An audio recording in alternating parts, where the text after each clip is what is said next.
Welcome to மிதுஸ் kitchen. நம்ம சேனலை வந்து இது வரைக்கும் சப்ஸ்கிரைப் பண்ணாதவங்க மறக்காமல் கண்டிப்பாக சப்ஸ்கிரைப் பண்ணிக்கோங்க.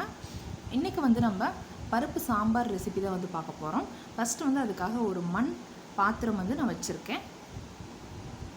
அதில் வந்து ஒரு 3 டேபிள் ஸ்பூன் வரைக்கும் செக்கில் ஆட்டின கடலெண்ணெய் ஆட் பண்ணியிருக்கேன். கூடவே தாளிப்புக்காக கடுகு அண்ட் ஒரு அரை டீஸ்பூன் வரைக்கும் சீரகம் சேர்த்துருக்கேன். சீரகம் வந்து செரிமானத்துக்கு வந்து ரொம்ப ஹெல்ப்ஃபுல்லாக இருக்கும். அதே போல் வெந்தயம் வந்து ஒரு 10 வந்து சேர்த்துருக்கேன். அதாவது ஒரு பிஞ்ச் அளவுக்கு வெந்தயம் சேர்த்துருக்கேன். நீங்கள் வெந்தயம் சேர்த்து செஞ்சீங்க அப்படின்னா குழம்பு வந்து நைட் வரைக்குமே வந்து கெட்டு போகாமல் இருக்கும். அதனால தான். அண்ட் கூடவே ஒரு பிஞ்ச் பெருங்காயம் அண்ட் காரத்துக்காக ஒரே ஒரு பச்சை மிளகாய் அண்ட் ஒரே ஒரு வரமிளகாய் வந்து அப்படியே சேர்த்துருக்கேன், கிள்ளி போடவே இல்லை. கூடவே 10 சின்ன வெங்காயம், ஒரு 4-5 பூண்டு பற்கள், ஒரு கொத்து கருவேப்பிலை இதெல்லாம் சேர்த்துட்டு நல்லா மிக்ஸ் பண்ணி விட்டுறலாம்.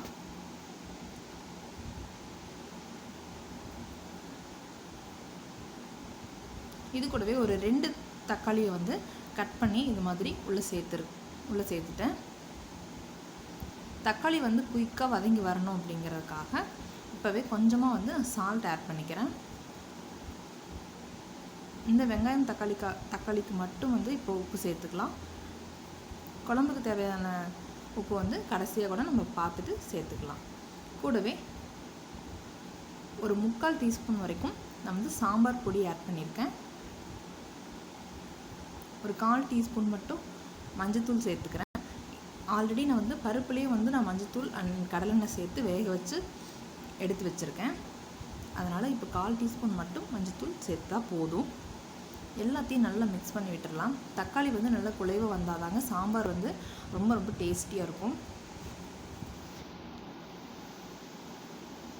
இப்போ நம்மளுடைய தக்காளி வெங்காயம் வதங்கி வந்துருச்சு. இப்போ வந்து ஒரு 2 கேரட், ஒரு 10 பீன்ஸ், ஒரே ஒரு உருளைக்கிழங்கு அண்ட் ஒரு முருங்கைக்காய் வந்து கட் பண்ணி எடுத்து வச்சுருக்கேன். எல்லாத்தையும் வந்து உள்ளே சேர்த்துடலாம்.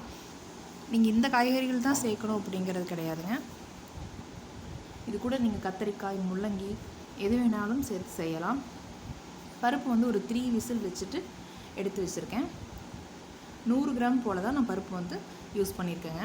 3/4 டம்ளர் வந்து துவரம்பருப்பு அண்ட் கூடவே ஒரு 1/4 டம்ளர் வந்து பாசி பயிறு இருக்கும் இல்லையா, அது வந்து நான் ஆட் பண்ணியிருக்கேன். ஆட் பண்ணி எண்ணெய் அண்ட் 1/4 டீஸ்பூன் மஞ்சத்தூள் சேர்த்து வேக வச்சு எடுத்து வச்சுருக்கேன். அதை வந்து உள்ளே சேர்த்துடலாம். பருப்பு சேர்த்துட்டு கொஞ்சம் கட்டியாக இருக்கும் இல்லையா, அதனால் தண்ணி கொஞ்சமாக சேர்த்துக்கலாம்.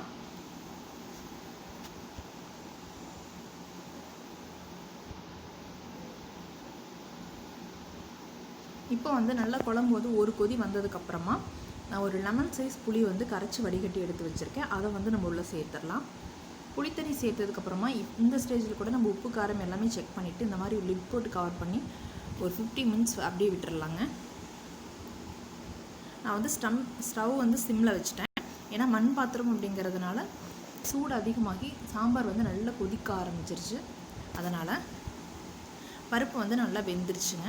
இப்போ வந்து நம்ம ஸ்டவ் ஆஃப் பண்ணிடலாம். ஆஃப் பண்ணதுக்கப்புறமா கட் பண்ணி எடுத்து வச்சுருக்க கொத்தமல்லி இலையை தூவிட்டு இறக்கிட்டோம்னா ரொம்ப ரொம்ப டேஸ்டியான மணமணக்கும் சாம்பார் வந்து ரெடி ஆயிடுச்சு. இதை வந்து ரைஸ் கூட, தோசை அண்ட் இட்லி அண்ட் எது கூட வேணாலும் வச்சு சாப்பிட்லாம். வெண்பொங்கல் இது எல்லாத்துக்குமே வந்து இந்த சாம்பார் வந்து டேஸ்டியாக நல்லா இருக்குங்க. நீங்களும் மறக்காமல் உங்கள் வீட்டில் இந்த ரெசிபியை ட்ரை பண்ணி பாருங்கள். என்னோடய பிரேக்ஃபாஸ்ட் பார்த்திங்க அப்படின்னா இன்றைக்கி வந்து தோசை தாங்க. நான் வந்து இன்றைக்கி தோசை கூட இந்த சாம்பார் வச்சு சாப்பிட போகிறேன்.